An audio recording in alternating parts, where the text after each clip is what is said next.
बाटे करिया चढ़ली जवानी तोहर 16 के उमरिया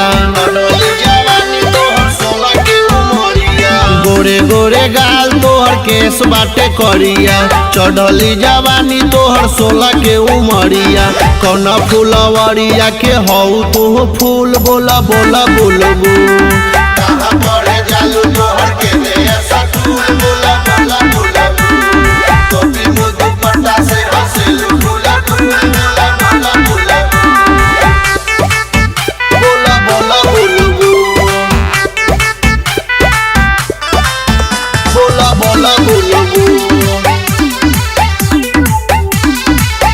बोला बोला बोलबू गेंदा गुलाब नहीं चंपा चमेली हो सिमर के फूल जैसन बारू कटेली हो गेंदा गुलाब नहीं चंपा चमेली हो सिमर के फूल जैसन बारू कटेली हो कच्चा कच्चा मार तारू तीर छीन जरिया गौर गईले बारू गोरी दिले के भीतरिया देखी के दीवाना के मियाज जाला ढूल बोला बोला बोलबू कहाँ पड़े जालू तोहर के ऐसा फूल बोला बोला बोलबू टोपी मुँह दुपट्टा से हंसेलू बोला बोला बोला बोलबू बोला बोला बोलबू बोला बोला बोलबू